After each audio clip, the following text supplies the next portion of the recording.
The Doctor Who Wilderness Years is one of the strangest parts of Doctor Who in general. An entire 15/16 years part where essentially no season of Doctor Who aired, but also there was a surprising amount of Doctor Who content, be it official stuff done by the BBC, or more fan-made / partially licensed stuff done by other production companies. In all honesty, it was mainly 3 production companies: the BBC itself, Real-Time Pictures, and BBV. Now, if you ask a lot of Doctor Who fans about BBV especially, thoughts are not overly positive, and there's definitely a lot of reasons why when it comes to stuff behind the scenes, and also a lot of the stuff at the input towards the end. It wasn't that great, I'll be 100% honest. But even so, after really enjoying doing the entire classic era, and looking at how I only covered 4 little stories in my classic era video, I thought, screw it, let's look at the entirety of the Wilderness Years. Every single Doctor Who story from that entire era, from 1990 to 2004, I have looked at for this video. Now, quick disclaimer, there are 3 stories that are not in this video, as they literally separate themselves from Doctor Who in the most extreme way possible. I did watch them, and if I did give them a rating, it would be 5, since it's essentially 1 story over 3 movies. Yeah, I'm kind of glad that I'm not including them, but yeah, it would be a 5 out of 10 if anyone's curious. So, a few other ground rules about this: I will be a bit nicer to some of these films because they are essentially fan projects, and I have to take into account the fact that these were 0 budget productions a lot of the time. Some of them had decent input and decent budgets, but nothing even close to the actual BBC stuff. I'll also be separating them between the production companies. First up will be Real-Time Pictures, then BBV, then finally the BBC's official Doctor Who productions. I should also state that, yes, I know I'll be giving all these ratings and stuff and rankings, but honestly, it's just my opinion. If you have your own and they're different from mine, that is completely awesome with me. I'd actually love to hear about them down in the comments. And before we get into it, I'm just going to very nicely request that if you do enjoy this kind of content, please be sure to like and subscribe. But with all that out of the way, let's get straight into it with the Real-Time Pictures era.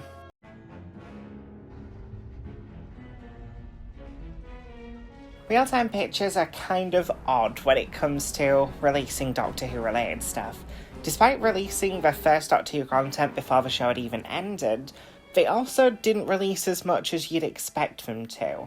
In total, they only actually made about 5 or 6 projects, depending on who you ask, and honestly, I'd say that the quality for them is surprisingly high. Now, they only actually produced 5 of the ones we're going to be looking at. The 6th one, they more published, but even so, I will be counting it. I'm also not going to be counting anything that they released after the show was revived, as I think that's an entire other can of worms, and in all honesty, they were very difficult to track down without spending a lot of money on the DVDs for these movies, which I've not heard very good things about. I will say that I do respect Real-Time a lot more than the next one, BBV, for one specific reason, and I think it's a lot down to the love and care throughout these stories. Even the ones I don't particularly like, you can feel that this is proper fan love more than anything else. But with that out of the way, let's get straight into it.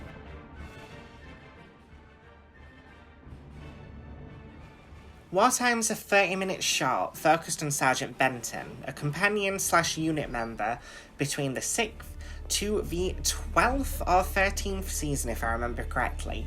Now, Benton's a character that I've always kind of loved. He's a little sweetheart who just happens to work for the military, and honestly, he's kind of a wet wimp, and that's why I absolutely adore him. So, seeing that he got his own little independent project, which is technically canon to the show, made me quite happy until I watched it. Now, Wartime is interesting. I think it's got some really good character moments, especially for Benton, but a lot of it doesn't make sense. I can't tell if there's like ghosts or aliens influencing this, or if Benton's just having a massive mental breakdown. It's a bit confusing, and as much fun as it is to see Benton do all this stuff, like I said, I can't really make sense of what's going on even after googling it, so I'd give it a 5 out of 10.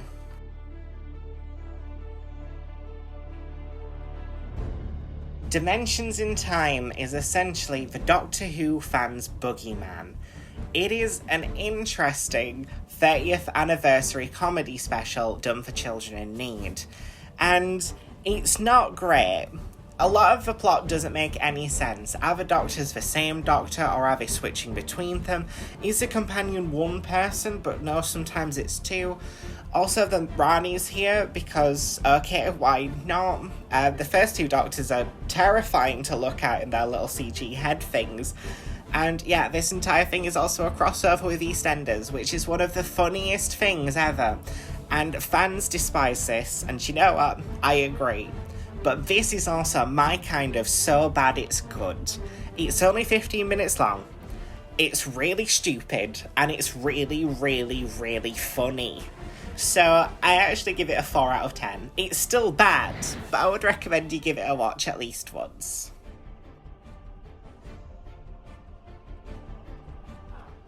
Shakedown honestly kind of annoys me at times. I honestly think the story is really good, and I really love the special effects, especially the miniatures and even the Sontaran design, which is quite polarising, I've heard, but I actually really like it.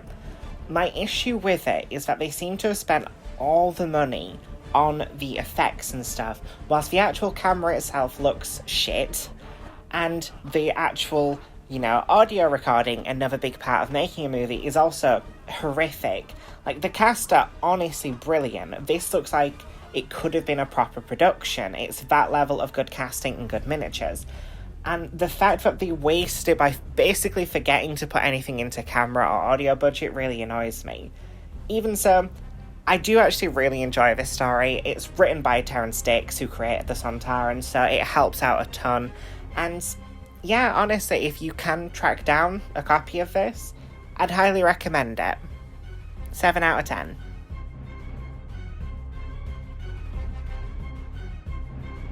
Mind Games are one of those stories that I'd always heard things about quite positively, and after watching it, I can definitely see why.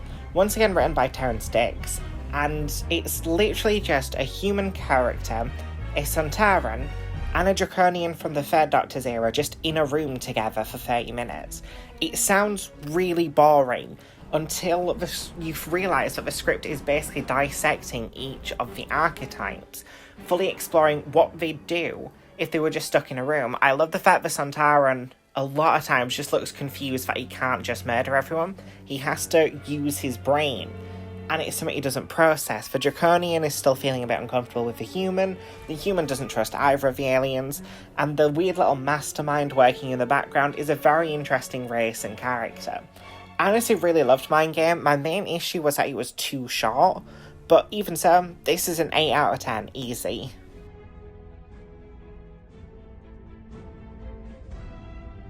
Speaking of making the story a bit longer, we have Mind Game Trilogy, a sequel of 3 shorts that follow after the events of Mind Game. Now, the Sontaran one is really good. I really enjoy it. It's essentially just a Sontaran on its own being depressed, and I loved it. When it comes to the Draconian one, I have a lot of problems with it. I think it's too slow. It's the longest of the 3 shorts, and it goes on for just a bit too long in my opinion. I like the message it's trying to send about, individuality, equality, and the love of media, but it just gets a bit too slow. Whilst the final one with the spaceship and the human, oh my god. So, I've always felt that Sophie Aldred can act, but sometimes she feels like she's holding herself back. In this story, she goes for it. And overall, I'd give all 3 of them a 7 out of 10, mostly down because of the Draconian one, but still very good.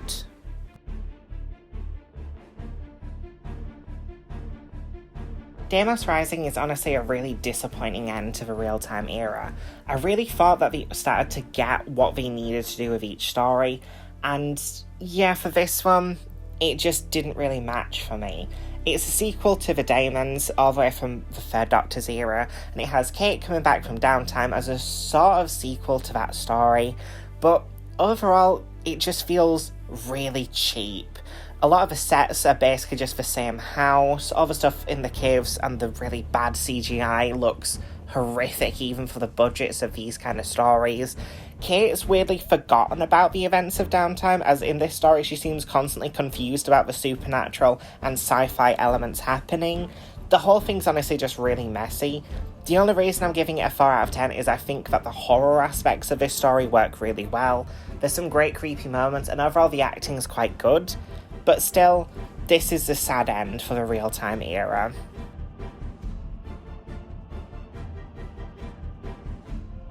And that's it for Real-Time Pictures. Like I said, a disappointing end with Deimos Rising, but overall, especially during the middle chapter, I think these guys really got what they wanted to do with the Dot 2 properties they got their hands on. Especially when it comes to Mind Game, as you can see here from my ratings.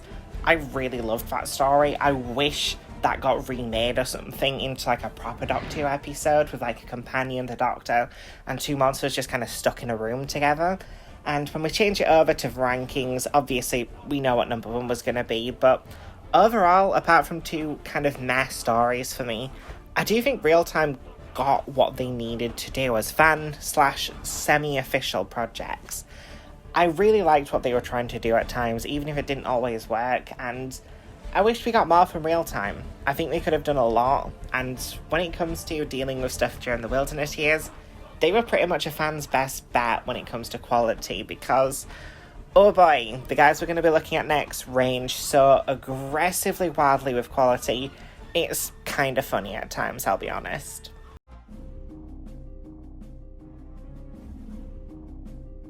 BBV Productions, a studio who, honestly, a lot of Doctor Who fans won't know about, but the ones that do have definitely got opinions. Now, I'm not going to go into the politics inside of the company itself about the issues with pay for some actors and pay for a lot of writers and stuff, but I will just say that a lot of people who ended up working on Doctor Who did work with BBV, and I have to give credit where credit is due for that. Nicholas Briggs, for example, the voice of the Daleks and Cybermen and the current, basically, owner of Big Finish Productions for the audios, he came from BBV, so we have to give credit where credit is due with that.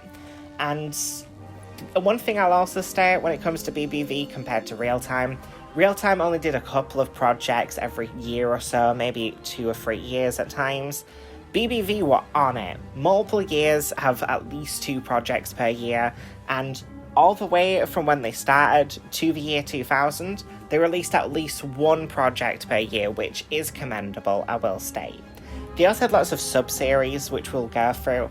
I'm not going to be counting them all as one and recording them all at once. I will keep them separately with their own mini subtitles for both the Stranger, Prose and the Autumn trilogy, but I would honestly recommend, especially when it comes to the Autumn one, if you do watch it and you are able to track it down, watch them back to back. It makes the experience much better in my opinion.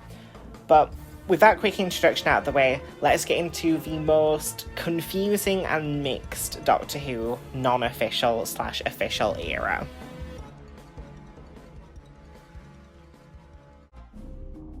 Stranger Summoned by Shadows is essentially a non-official Doctor Who episode.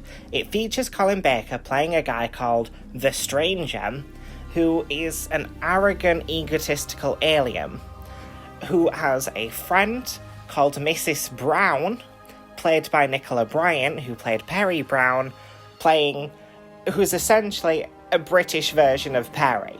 He is just Doctor Who, even as Michael Wisher essentially as not the Master, and yeah, this honestly is one of the most ballsy fan projects I think I've ever seen in my life. The fact they're not even trying to hide that this is Doctor Who is honestly really funny to me. I love how much they were just basically going to BBC fucking sue us, and the story itself is quite fun. It's a little short, which is disappointing, but for such a low budget fan production, I actually quite enjoyed it. I'm giving it a 7 out of 10, and yeah, people will call me mad for it, but oh, you're going to be more confused with the next one.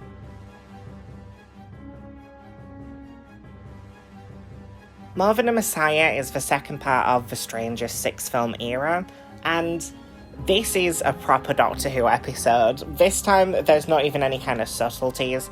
The only way they got to this planet is by some kind of spaceship that travels in space and time, and you just have to go with it. This time they also have Sophie Aldred in it, who played Ace in the classic era, but not playing Ace or anyone like it. And it's essentially a modern Doctor Who length episode, written like a classic era episode. And it gels really well. I honestly really enjoy this story, and I know I shouldn't. It does have a weird moment where Colin Baker and Sophie Aldred are like naked together, but the story is essentially a planet falls in love with the stranger, I say in quotes. It's an interesting concept and I really enjoy it. I also love all the stuff with the park residents who are currently on holiday there. It's a really good story, it's just a little bit too short. Maybe another 5 minutes would have helped. Even so, 8 out of 10.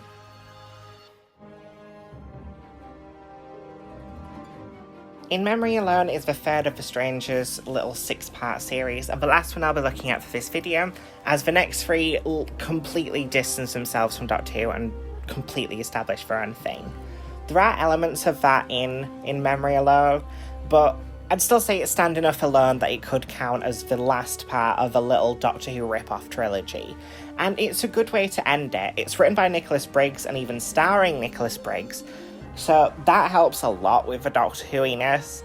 I really like the concept of this railway that's like a VR simulation / a never-ending cycle. It's a really cool idea. I love all the sci-fi elements of this one, and I also like how much darker this is compared to the first 2. It's just quite enjoyable. My issue with it is it feels like about 10 minutes of content were cut at the very end, and it's extremely rushed as a finale. But still, it's good. 7 out of 10 easy.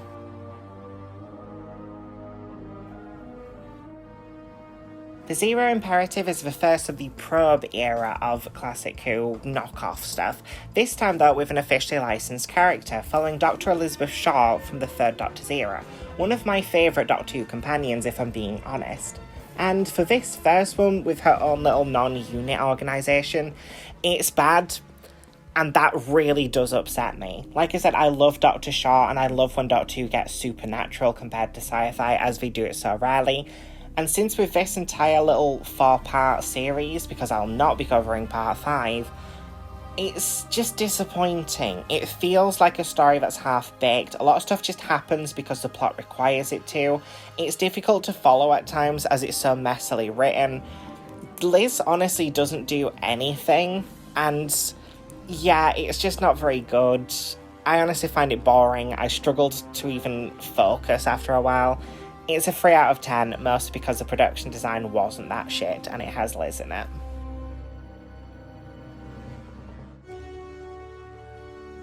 The Devil of Winterborn is the second of the Probe era, and it's definitely a step up from the Zero Imperative, but one step up. It's a 4 out of 10, because this one is also boring. It's 80 minutes long, when it could have easily been the length of the first one at around 60. Hell, you could have even cut it down to 50. The main problem with this story is its length.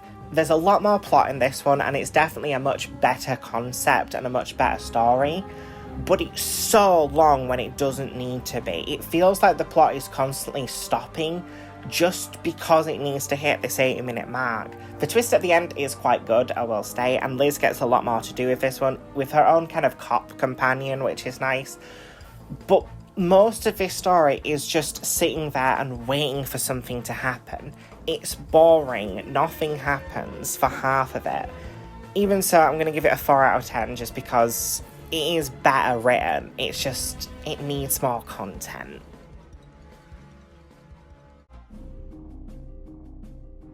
Unnatural Selection is the third of the Probe era, and it's definitely a double step up to a 6 out of 10. It's a lot better story, it feels a lot more sci-fi based, which helps, while still keeping that supernatural element that keeps Probe fully identifying as its own thing.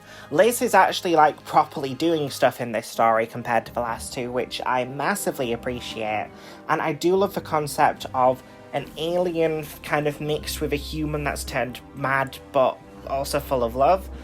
It's a cool idea. It's something that Doctor Who itself would end up touching upon a couple of times in the modern era, and I appreciate that from this. It's just a lot better written. My main problem with it is I saw the twist coming at about the 10-minute mark, and since this one's only 45 minutes like a normal Doctor Who episode of the modern era, it makes the next 25 minutes where the twist isn't revealed kind of awkward. Even so, it's a step up, 6 out of 10.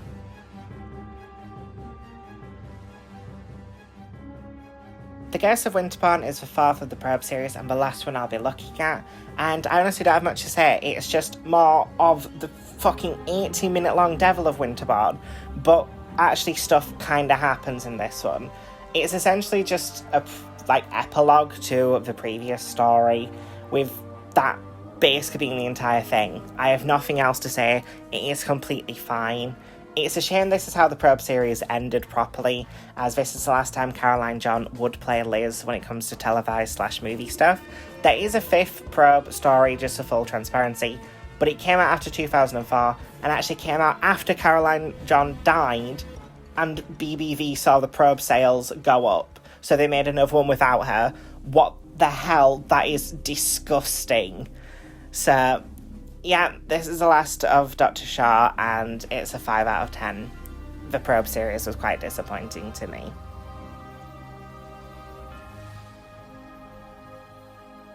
Autumn is honestly a good story, trapped in way too long of an episode.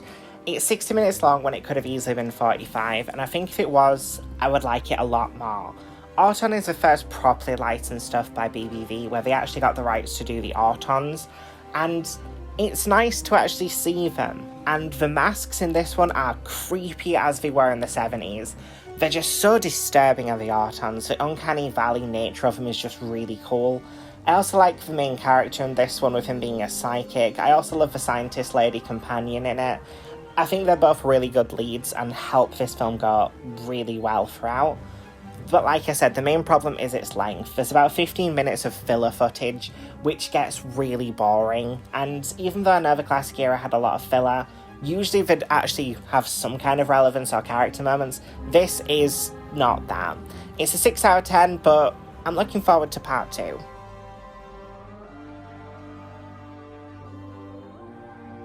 Autumn 2 Sentinel is everything that the first one should have been, but still lacking a little bit of a spark. It's much faster paced. It feels like it actually earns its 60 minutes, which I really appreciate. I love the cult on the island concept. It's really cool to me. I also love how much bigger budgeted this one feels compared to the first one, which was essentially stuck in a warehouse. There's a lot more supporting cast in this one, a lot of extras, a lot of CGI, surprisingly. There's a ton of art-on action sequences, and it's a lot better than the first one when it comes to all those aspects. My main problem with this as a sequel is the characterization of the main cast has massively been dialed back. The main scientist lady from the first one isn't really in this, apart from a couple of cameos. The main character suddenly become a lot more boring. He was very energetic in the first one, but in this one he's just not. And overall, it's still a lot more fun, so I will give it a 7 out of 10, even if the characters feel a bit off.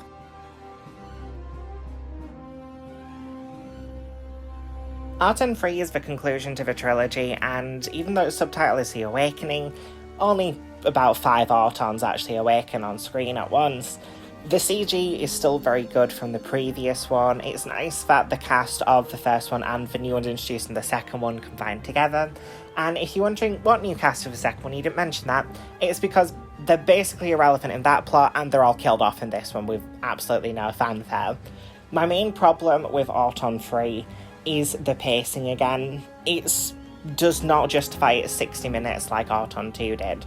It's a slog to get through in the second half. They essentially just have constant Autumn action sequences that, by the third one in a row, I just stopped caring by this point. The characters are also really messy by this point, but I do appreciate it being shot properly on an actual town centre. It's cool, but it's a disappointing end. 5 out of 10.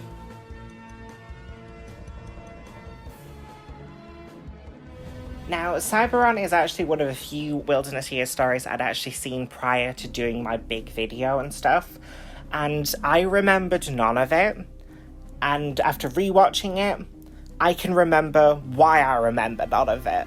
This is one of the most boring experiences in film history.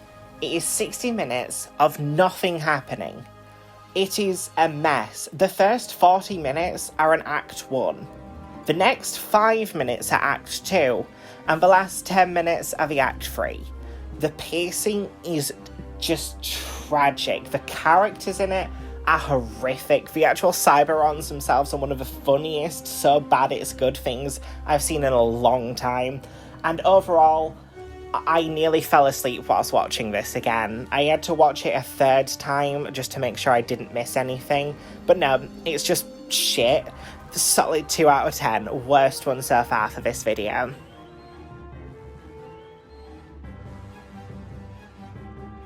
Zygon When Being You Is Not Enough did not interest me when I first heard about it. When I found out it's a sequel to Cyberon, my brain really already shut off. And imagine my surprise when I went into this film blind, and in the first 5 minutes I just saw a man's cock. And then later on there's full-on sex scenes. Apparently one of the sex scenes is unsimulated, so this is Doctor Who doing... words I can use. Softcore corn. Yes, softcore corn is what this movie is, with Zygons in it. Well, Zygons in one scene. It's not very good. It's really bad. The pacing's, again, horrific, just like Cyberon.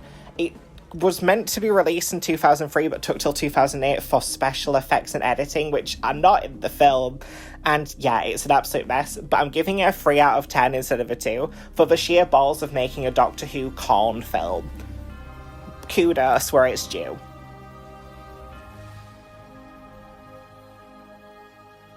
And that's BBV Productions.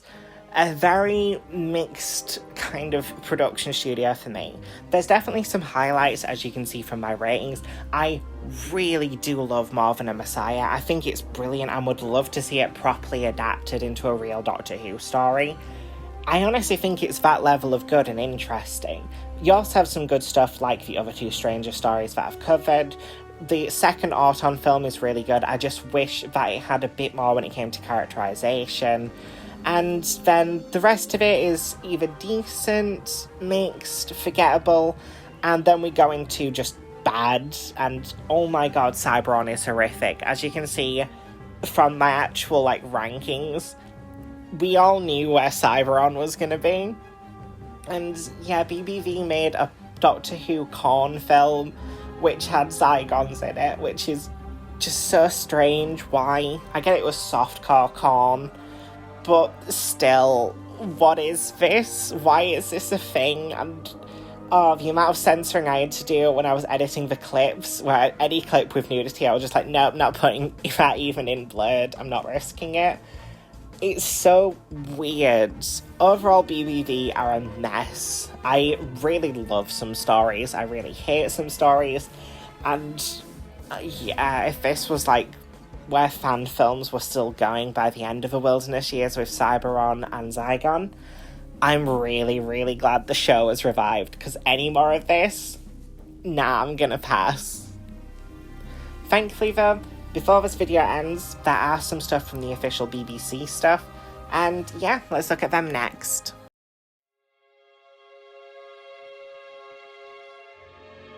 Despite putting the show on hiatus/cancellation in 1989, the BBC did do multiple Doctor Who projects. Quite a few, to be fair. I was expecting much less. But even so, the quality of them is ranging again, kind of similar to BBV. It's weird that with 7 different projects, the BBC didn't really know what to do with Doctor Who. There's some charity specials in here, there's a comedy relief special, there's obviously the TV movie, there's a bunch of webcasts, there's an even proper animated, story. The BBC was throwing everything up the wall to see what would stick without actually giving the show the soul that it required. And you'll see what I mean when we get into it, because, oh boy, up first is one of the most controversial Doctor Who stories of all time.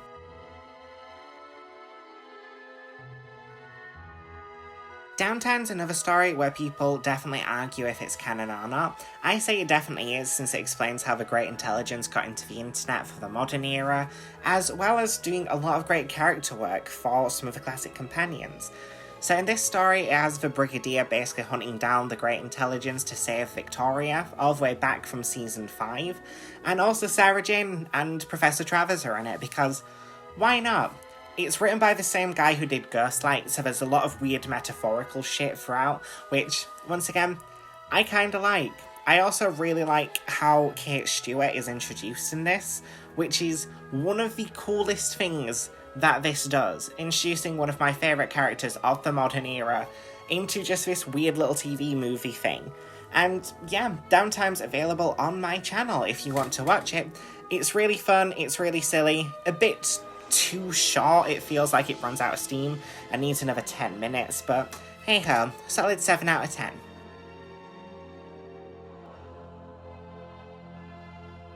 Finally, we have the TV movie, which I will count as the final proper story of this video. The TV movie is not good. I'm not going to sugarcoat it. When it comes to almost every aspect, the writing, the directing, the pacing, even some of the acting, it's not that great. But do you know what it is? It is 90 minutes of solid fun. And it is currently the only time where we get a full-length adventure with Paul McGann, who is one of the greatest Doctor actors of all time. Please listen to his audio dramas. They're on Spotify for free. You have no excuse. This story is honestly kind of cool, focusing all around the millennium and the year 2000. The Master turns into a snake thing. He is camped up to 11 in one of the funniest moments in the entirety of the show. It focuses a lot on America, there's the Doctor being British. I really like this, even though it's a complete mess, so I have to also give it a 7 out of 10.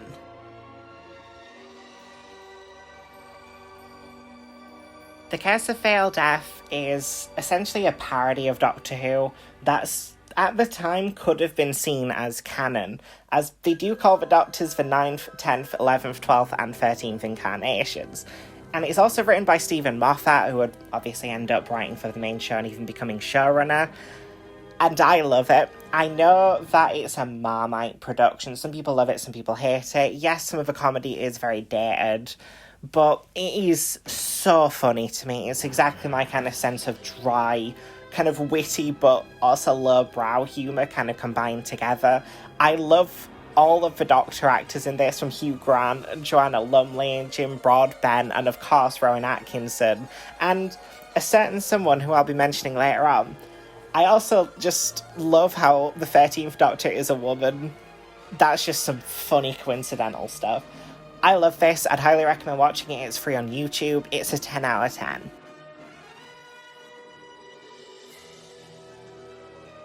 Death Comes to Time is the first of what I call the webcast trilogy, and it's an interesting concept to try out to continue the show whilst ignoring the TV movie, and honestly, I'd say this is one of Sylvester McCoy's best performances as the 7th Doctor. He is captivating throughout the whole thing.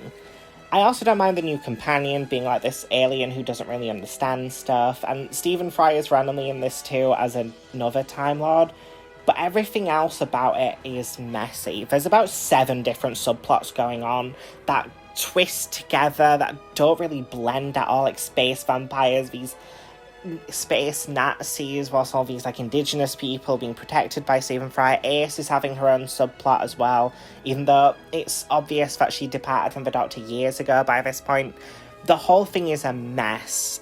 Like, you can tell Sylvester McCoy is trying to bring it all together, but I'm really glad this continuity has been thrown away because it's a 3 out of 10. This thing is just too long at 3 hours long.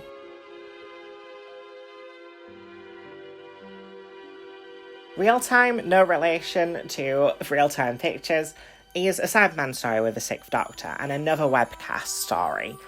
And it's really good. I honestly think this is one of Six's best stories to sort of be televised. I really enjoyed the Cyberman redesign in this. It looks really scary and cool. Evelyn has now very quickly become one of my favourite companions, mostly for the amount of sass that she has for like a 60-year-old woman. I love her. I really kind of want to start listening to some of the audios with her now. Colin is on his best performance he's done probably by this point, in my opinion, as the Doctor. And yeah, it's really fun. I love a lot of this story. I love so many aspects of it. My main problem with it is it ends on a cliffhanger. which is never fully resolved. When it comes to Evelyn possibly being like the Cyber King or whatever, it's not even apparently acknowledged in later stories. It's just one of those cliffhangers that's never resolved, which is really annoying, because otherwise the story would be a 9 or 10, but sadly, it has to be an 8.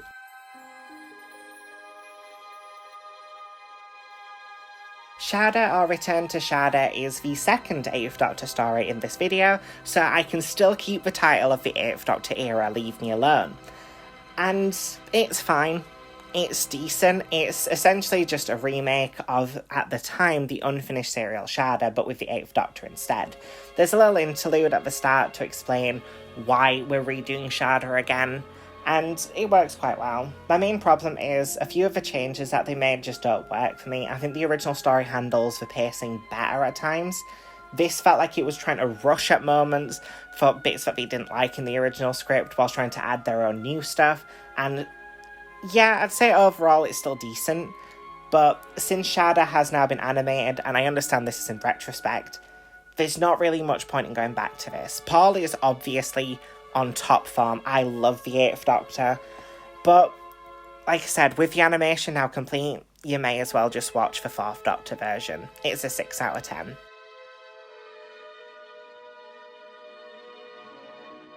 Last but not least, we have the story I directly said I wouldn't cover in my original Classic Era episode, and it's Scream of the Shallka, starring the previously mentioned Richard E. Grant as the 9th, in quotation marks, Doctor. It's good. It has some really good moments. I like the story itself. I love the new companion as the first black companion on Doctor Who before Martha. I love the Shallka themselves. They're a cool little monster, they're good little villains. I also really like the Robot Master, which is just so bloody random. My main problem is Richard E. Grant. Now, don't get me wrong, he's an amazing actor, and he does an amazing job in The Curse of Fatal Death, and as the Great Intelligence in the modern era. But in this story, he just sounds like he's putting on a Paul McGann voice throughout the entire thing, and all I kept thinking non-stop throughout was, why is this not just Paul McGann? I think also the animation's kind of bad at times. I get it's low budget, but still.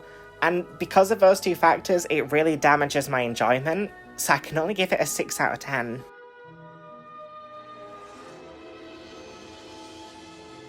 So yeah, the BBC were essentially just throwing everything up the wall and seeing what was gonna stick. I think some worked and I think some didn't. As you can see here from my actual ratings, I really love The Curse of Fatal Death, but right next to it is Death Comes to Time. Absolute polarising, being released essentially back to back.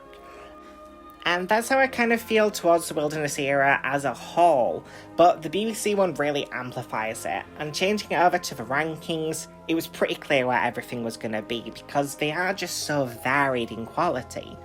I do love the TV movie, I know it's bad, but I can't give it any lower than a 7, as I said, and yeah, the BBC did try, is what I'll state. They didn't let Doctor Who just go into the dust and be forgotten. They did at least try different projects over the years. I wish they tried more, and I honestly wish that they continued with Real Time too, because that story was too good to just leave on a cliffhanger that's never been resolved. Even so, I'm glad the show was revived, but before we finish off, just need to mention my actual feelings towards the Wilderness era as a whole.